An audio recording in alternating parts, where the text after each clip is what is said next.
Jie 10 dienų ruošiasi, yra, kaip sakant, gerokai papiktinti, ne per seniausiai pralaimėjo Šiauliam, o Šiauliai per savaitę 3 rungtynės žaidė ir ne su bet kuo, o play-offai pusfinalį, kur čia, prisiminkit, 3 dienas atgal, visi su tokiu ažiotažu, tai gal Šiauliai perrašys istoriją dar kažkas. Kiek šitiem žmonėm turi užtekti šitų ląstelių, nervinių, jau nekalbu apie fizinį.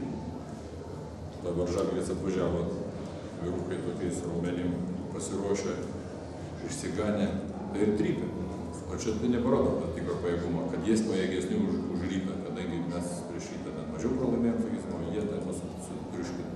Bet tai pažiūrėkime objektyviai. Niekada gyvenime nesam žaidę 4 rungtynės per savaitę. Kažkodėl leidžia tyčiotis į žaidėjų.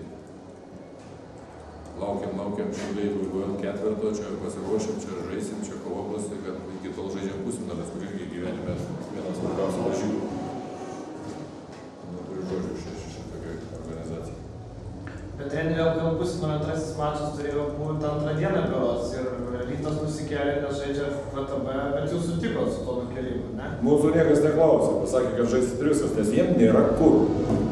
Antrą dieną negali, nes jie žaidžia jau VTB. Taip, objektyvu, VTB svarbu, kažkam svarbiau negu LKL.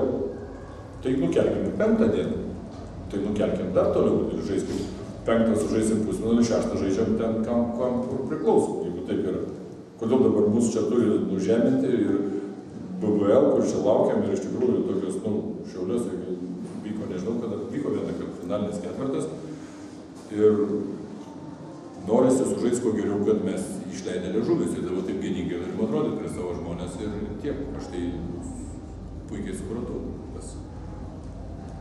kas čia darosi, kodėl toks žaidimas, čia nėra jokių pasiteisinimų. Buvom ryškiai silpnesni. Priežastis aš jau sakiau. Leidot žaisti visus žaidėjus, maždaug apylygį laiko žaidė prieš rytoj šiek tiek prisimenu. Be abejo, aš pačioj pradžioj pamačiau, kad čia mes neturime jokių šansų. Pačioj pradžioj. Kur tas kamuolys lygiai taip pat mes žaidėme. Su Lietuvos Rytu sakiau, aš pasakiau tada objektyviai, nereikia užsikrauti tų svetimų nuopelnų.